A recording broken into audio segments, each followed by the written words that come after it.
Jusqu'où ira Cabral Libye pour soutenir Paul Biya? Par Kandowalski.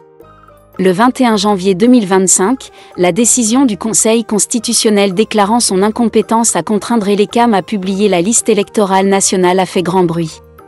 Alors que l'indignation légitime s'est répandue comme une traînée de poudre dans les rangs d'une opposition déjà exaspérée par des décennies de déni démocratique, Cabral Libye, lui, a choisi un angle pour le moins surprenant, voire déroutant, celui de la défense implicite des institutions en place.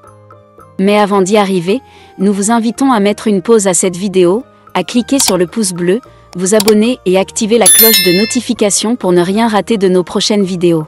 Découvrez les services de Statistical Model for Social Science Consultant. Ils offrent des analyses statistiques et modélisation avec SPSS, Stata, R, Python et autres, ainsi que la conception d'enquêtes et la collecte de données. Leur équipe vous accompagne également dans la rédaction de documents scientifiques et propose des formations spécialisées. Vous pouvez vous inscrire à la prochaine session de leur formation en économétrie et techniques quantitatives.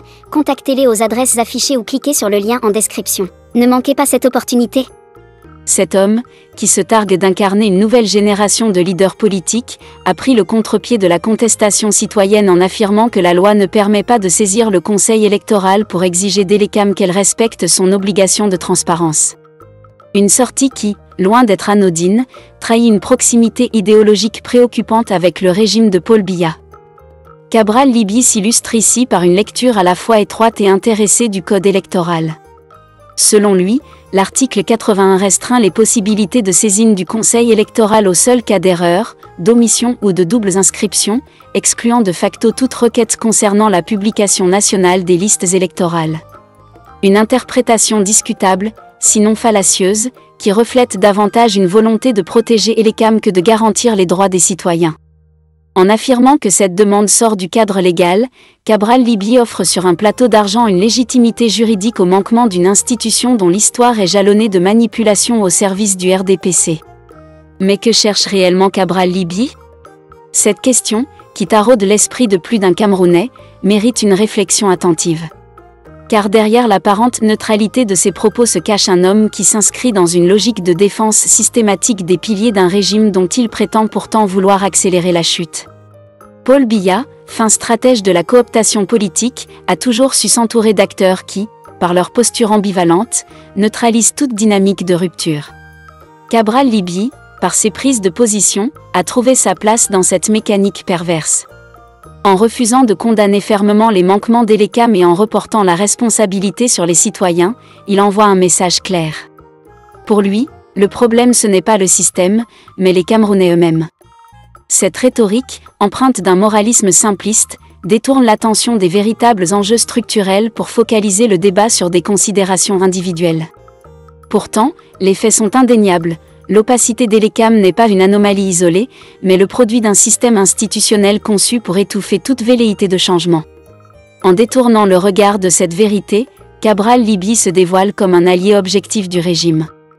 La question n'est pas de savoir si Cabral Libye soutient Paul Biya de manière explicite, mais jusqu'où il est prêt à aller pour légitimer un état de non-droit.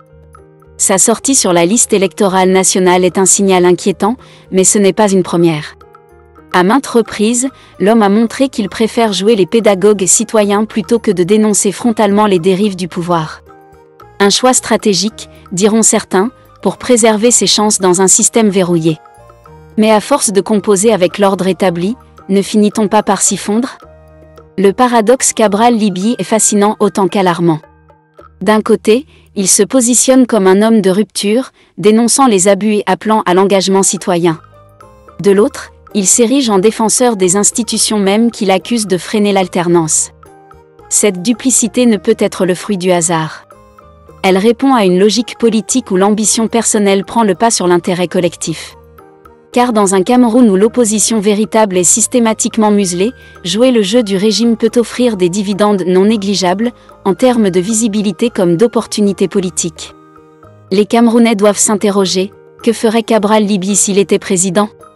Si ses positions actuelles sont révélatrices, on peut craindre qu'il ne perpétue, voire n'aggrave, les pratiques qu'il prétend combattre. En défendant des institutions défaillantes et en normalisant leurs dérives, il montre qu'il est prêt à sacrifier les principes fondamentaux de transparence et de responsabilité sur l'autel de ses ambitions personnelles. Jusqu'où ira Cabral Libye pour soutenir Paul Biya?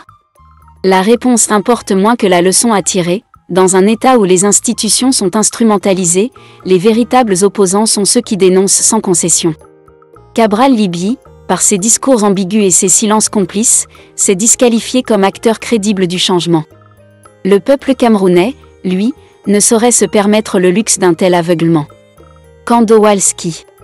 Découvrez les services de Statistical Model for Social Science Consultant. Ils offrent des analyses statistiques et modélisation avec SPSS, Stata, R, Python et autres, ainsi que la conception d'enquêtes et la collecte de données. Leur équipe vous accompagne également dans la rédaction de documents scientifiques et propose des formations spécialisées. Vous pouvez vous inscrire à la prochaine session de leur formation en économétrie et techniques quantitatives. Contactez-les aux adresses affichées ou cliquez sur le lien en description. Ne manquez pas cette opportunité.